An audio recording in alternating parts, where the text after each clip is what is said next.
You're listening to the Corbett Report. Welcome, friends. James Corbett here, CorbettReport.com. Today is the 8th of November, 2017, and if you've been paying any attention whatsoever to the news this week, you'll have seen explosive fireworks going on in the Gulf, well, figuratively at this point, but who knows what will eventuate literally from all of this. Just some incredible things going on, and this is part and parcel of the larger reshaping of the entire Middle East that is taking place right now, and has been for a few years, and someone who's been documenting that and keeping her eye on it is Sharmine Narwani, an analyst and a writer who I'm sure you've probably encountered before, if from nothing else than our previous conversation with her. I think that was 3 years ago at this point. But at any rate, that is in the archives. But more importantly, you should be following her articles. They're often reposted to places like RT and the American Conservative, but she is available directly at MideastShuffle.com, and I believe her Twitter handle is at @snarwani. Is that correct, Sharmine?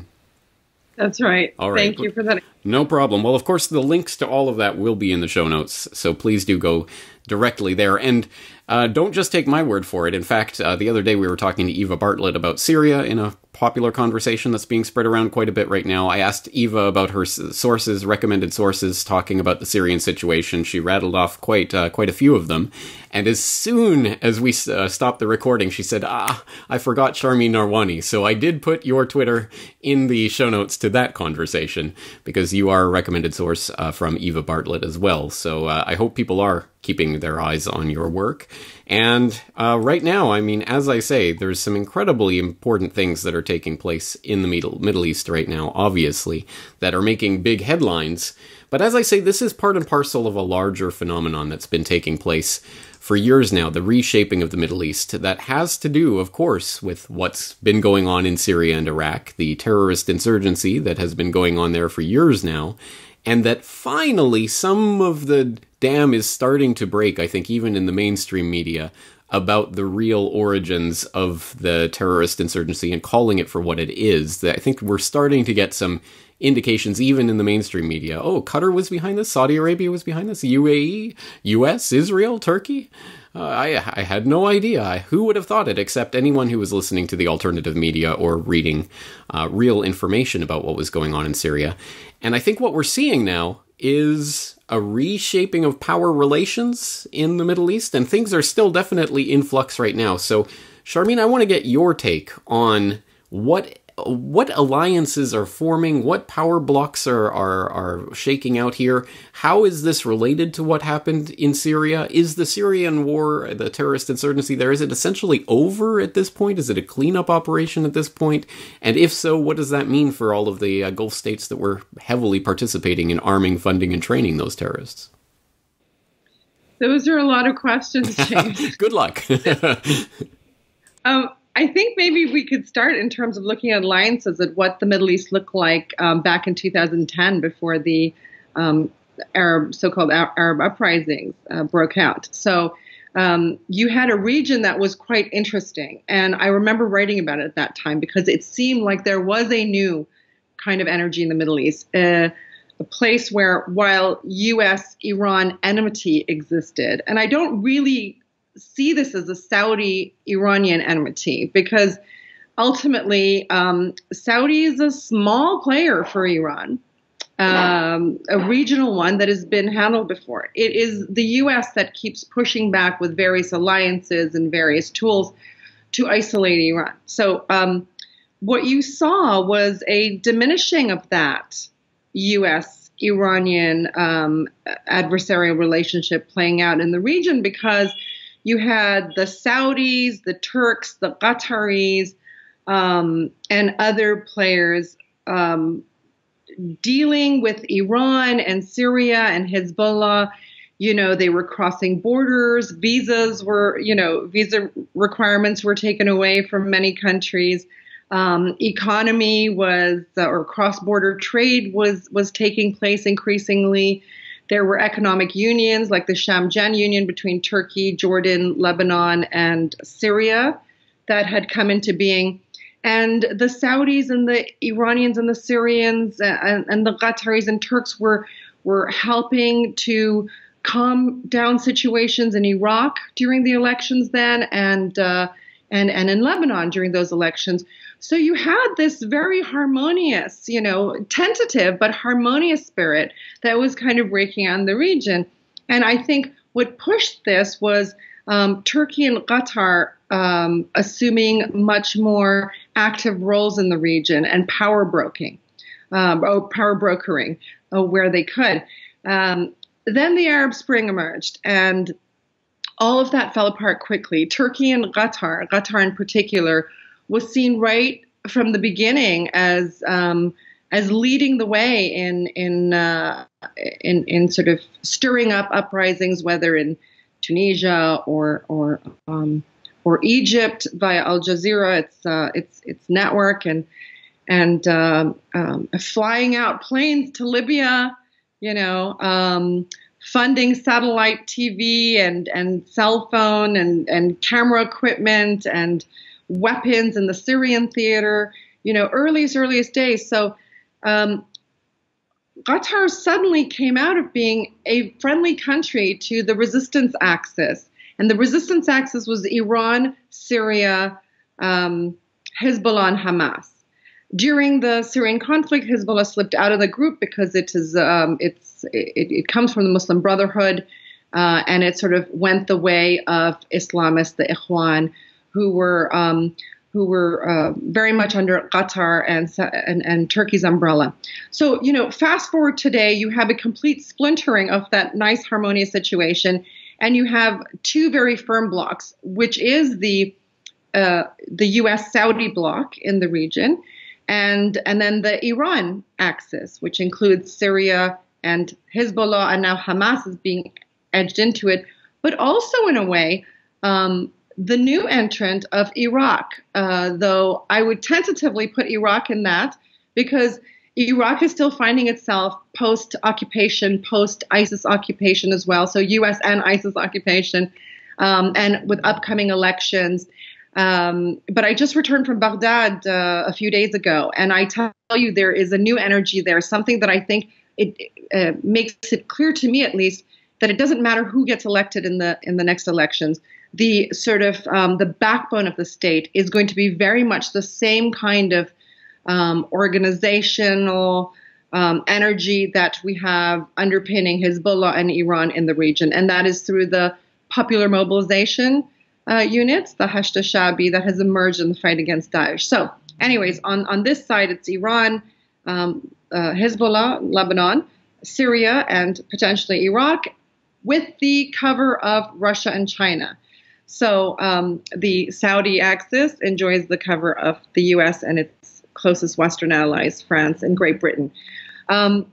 So two blocs, but there is a third. Since the inter-GCC fight broke out some months ago, Qatar is no longer part of the sort of monarchy axis that has countered Iran very strongly in the region. It has pulled out of it. It has been helped by Iran, and Turkey has obviously sent troops there as well. So Qatar and Turkey are in neither. They kind of form a third unit, but it's a standby thing. It's not really an axis. And I think they're just now building leverage and trying to see which strategic direction in terms of the two axes they will eventually settle into.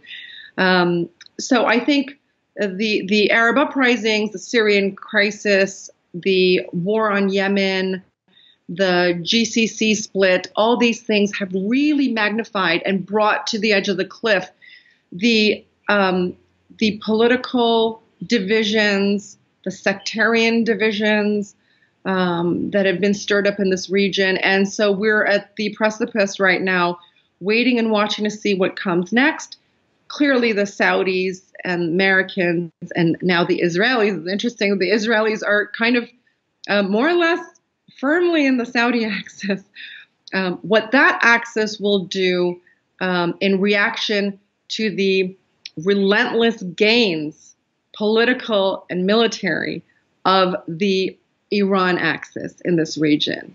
Okay, so we are now seeing in the last few days a very quick escalation of rhetoric in particular and maneuverings by the Saudi axis to put its opponents on notice in the region that a war could be coming if we don't win something, But it's doubtful it's going to come. Most of the aggressions have come from the Saudi axis, which included Qatar and Turkey at one point. In the last 6-7 years, most of the aggressions have come from this axis, but it is lost in every theater in which it's engaged its adversaries. Yes. That's one of the incredible parts about this. When you look at just the last few years of Saudi Arabia's adventures in Yemen and elsewhere, in Syria, for example, it's just defeat after defeat from that perspective. And in fact, the entire last decade and a half, Iraq War II, was in many ways waged on behalf of Iran, if you think about it. Iran ultimately ended up benefiting greatly from the destabilization of Iraq and the growing influence of the Shiite factions in Iraq, obviously coming more to the fore. So there's a lot of things that I can understand, I guess, from a Saudi perspective that must be deeply disturbing to them, and couple that with the oil prices and all of that's going on, the glut in the oil market that's happened over the last several years, and now Saudi Arabia is starting to worry about depleting reserves of funds and things like this, which is kind of a new idea. So I think it shouldn't be surprising that these types of tectonic things are occurring. But let's back up just a second. You brought up the inter-GCC squabble that broke out a few months ago, that people in my audience, I hope, remember. I did cover it a bit as it was happening, but let's back up the truck a little bit, because of course, remember this Saudi, Qatar, whatever, brouhaha, UAE, of course, there with Saudi Arabia. This happened directly right after, of course, the Trump visit and the signing of the big security deal, and we're going to go after the real terrorists in this region, and suddenly Qatar is the public enemy number one in Riyadh. That's an interesting little part of this that I think plays into the Saudi purge and what's happening now. Why did it come to a head then? Was it, it had to have been directly related to Trump's visit, surely. That's really interesting. One of the things I think most hotly debated at the time of the GCC split was the timing. Nobody could quite understand it. Qatar was in Riyadh just a few days earlier during the Trump visit and participated in celebrations and seemed to be towing the Saudi line. Qatari royals I spoke to said they were stumped. They were as surprised as anyone else, didn't see it coming. So obviously there was some planning that went behind this, because it was so carefully orchestrated on the day that it dropped, from the hacks and the media spin and then the media shutting down of embassies and this and that just escalated in a very orchestrated manner. So when we fast forward a little bit of time, we're looking now at this relationship between Jared Kushner and Donald Trump, with Mohammed bin Salman in particular. I would like to add something that I don't hear in the discourse at all, and it is Abu Dhabi specifically. There's something up with Abu Dhabi, and has been for the last few years. And if you're watching the regional news, you're seeing they're building out these mercenary armies, they're ramping up their military expenditures, they're interjecting themselves into situations that they didn't play such a big role in before. They're pushing the Israeli-Saudi relationship. Mohammed bin Zayed of Abu Dhabi is kind of Mohammed bin Salman's mentor. And from what I hear, Abu Dhabi is viewed in the White House as the U.S.'s greatest ally in this region, okay, from the words of somebody there and close to Trump. So what I want to say is, when we looked at the email leaks of the UAE ambassador to Washington, he was pushing, I think it was Elliot Abrams, to militarily intervene, somehow support military intervention in Qatar. The Saudis, as you mentioned, are broke. They're hemorrhaging money. This is why the efforts to take Aramco public have taken place. And so Qatar, or taking over Qatar, would be a very simple solution. You could do it in a few hours, okay? Nobody's going to resist. And it would bring the Saudis nose to nose with the Iranian gas fields that Iran is just starting to monetize, okay? And it would be not a checkmate, but it would be a check on the chessboard, and a very dangerous situation indeed. And the Saudi coffers would be plump with money again. So we have to look at Abu Dhabi in this equation. And we've seen post the split with Qatar that the UAE has been front and center, side by side with the Saudis, in pushing this new equation in the Gulf and demanding that Qatar toes a new line, absolutely, or else. Okay, I think they were almost inciting Qatar into taking a no position in order to justify a military intervention. But that's not said in polite company for some reason. The end result of that, very quickly, Iran stepped in and offered to end Qatar's isolation, sending them food and other equipment, and railing against the injustice of this kind of thing. And the Turks stepped in with a promise of more military troops and to protect Qatar. And the situation eased. I'm sure Trump got a lot of pushback because Trump publicly supported the Saudi and UAE initiative against Qatar, and then seemed to pull back when Tillerson and the grown-ups, as they say, stepped in to ease the situation and the tension somewhat. My reading on the timing of the GCC split was that things had drastically but very quietly changed in the Syrian theater at that time. Okay, the entire western corridor of Syria had gone silent. This is where a lot of the Turkish-backed and Qatari-backed militant groups were based. Okay, so every time the Syrian army and its allies would go eastward to fight ISIS, these guys would rear on the western side. Rear up, and the Syrian troops would be diverted, and then ISIS would rear up. It was this ping-pong game between the two. But suddenly, the West Coast went silent, allowing the Syrian army and its allies to march into ISIS territory and take back that territory.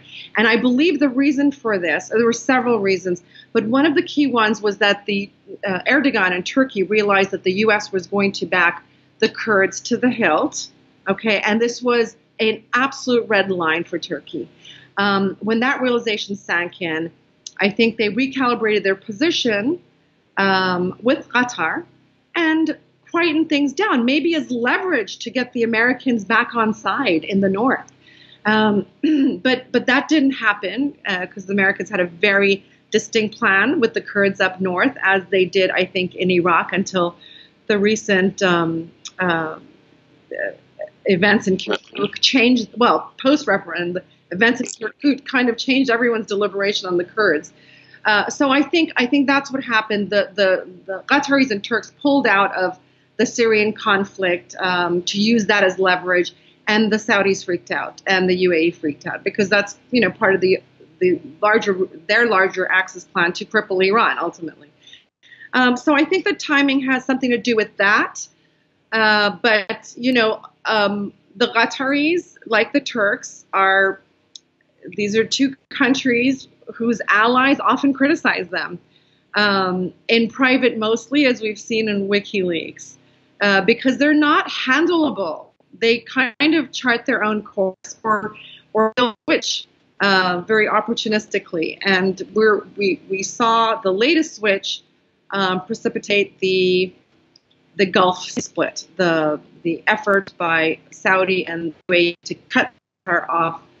And that, of course, has ramifications for them, because actually by doing that, the Iranian, Syrian, Russian alliance has now found more receptive partners in Qatar and Turkey to wind down the aggression and the violence and the conflict in the region, which has empowered this axis and frightened the Saudi, Israeli, American, UAE axis. Sharmine, you've just fired about 1,000 different connections in my mind with all of the things that you talk about there, and they are all of a piece. There are so many different events swirling around, as we say, with these new power relations and these new blocs that are settling in, and there's going to be some hair-raising moments, I think, coming up as even the House of Saud is facing a sort of existential crisis here in some ways. I mean, there's some really amazing things happening right now, and they could go in a lot of different directions. That's why I would like to finish up with the dreaded question. I'm going to ask you to break out your crystal ball and tell us, where is this all going?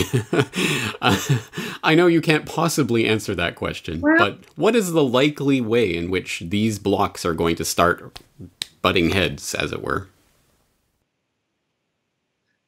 I can't answer the short-term and middle-term question, but sometimes those aren't even necessary, because even if there's a war, it will be a short one.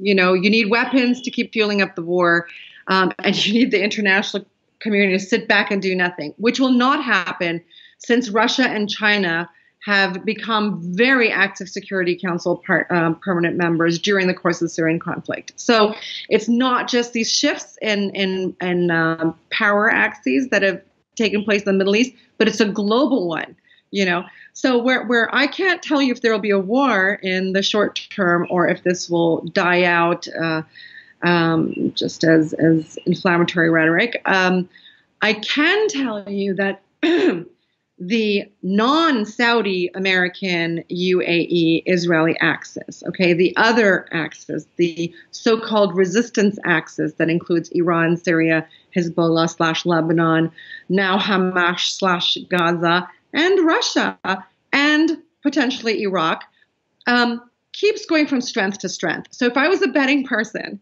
and looking at the range of things that have taken place in the Middle East over the last 7 years, I would bet on this horse. I would bet on the resistance axis horse, because they share common goals. What you don't see on the U.S. axis side is common goals. And I'll tell you what's very telling about this is every time in the Syrian theater when militants, anti-government militants, stormed an area and occupied it, within a few days they were shooting at each other because they were Qatari-backed, Turkish-backed, Saudi-backed, American-backed, CIA-backed, State Department-backed, and they all had their own agendas. And this is the problem with this axis. I mean, Trump is not on the same page as Tillerson. You know, you can't imagine the Saudis. I mean, there's a revolt within the ruling family. I mean, you cannot imagine there to be common vision. On the other hand, so I can't tell you if there'll be a war, there'll be bombings, what, in the short term in this region. In the long term, I see an extremely optimistic picture. And part of that is because of the entrance of Russia and China into the Middle East theater, China economically, Russia militarily, and with bringing political clout in the international scene. But with an American hyper-focus on containing Russian, Chinese, and Iranian power in the last few years, they've pushed these three countries together in an unusual alliance, loose alliance, which has become fortified over the last few years as these three key players have learned about each other and learned about common cause that they share. And out of this, I think, will come a new political reality in the region. These three countries, Russia, China, and Iran, share the same temperament. They share the same desire to ensure that international law is abided by and upholded, okay? Because when it is upheld, these three countries benefit, okay?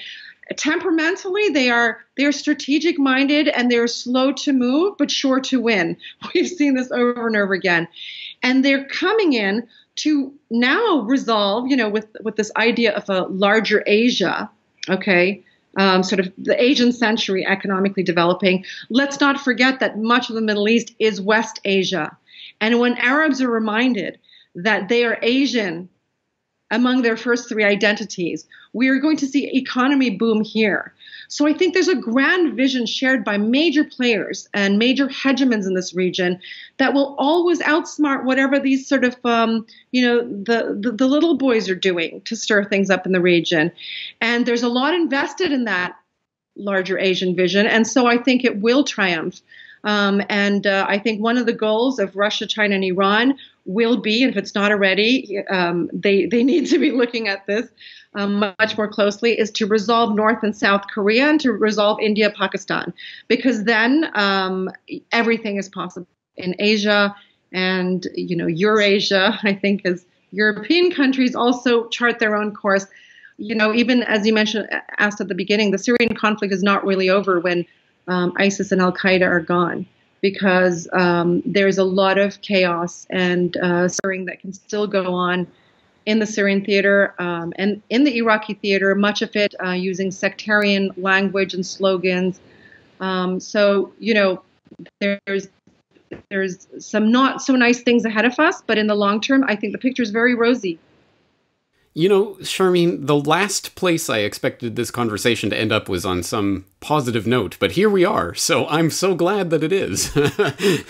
And you make some good points, and at the very least, the Syrian government seems, after 6 years of concerted effort at regime change operation, to still be standing and still be there, which, 6 years ago, 5 years ago, 4 years ago, who would have thought, really? Who would have thought that the US and Saudi and Israel and all of these powers would have been blocked in that goal? That is something. And it's a bit of a hare and the tortoise story here, and I'm definitely banking on the tortoise to take us into a new era. Well, what an excellent analysis. Thank you very much for sharing that with us. And I hope people will be following your work. Again, it is MideastShuffle.com. And on Twitter, at @snarwani. Just some very interesting analysis here, and I'm sure we'll be seeing some more coming out with the result of all these crazy shenanigans that are happening right now as the dust starts to settle. I'm very much looking forward to see what you have to say about that. So, Sharmine Narwani, thank you very much for taking the time to talk with us today. Thanks for having me on, James. Introducing The Last Word DVD. For the first time on DVD, you can own all 7 episodes from the first season of the Last Word video series, including The Last Word on Terrorism. You see, to Kissinger and the other adherents of the globalist ideology, terrorism is simply a word for any act that threatens the agenda of the globalists. The Last Word on CCTV. But there is something more fundamentally troubling about this entire CCTV surveillance grid than mere hucksterism. The Last Word on Utopia. The most pernicious evil always presents itself as something necessary, something transitory, a mere waypoint on the road to the land of milk and honey. In this way, the masses can be led to not only tolerate the most intolerable conditions, but actually to support those who would seek to rule over them. And the Last Word on Independence. It is a choice that we make each and every day to live in independence or in slavery. Every day is Independence Day. The Last Word DVD. Buy your copy today at corbettreport.com.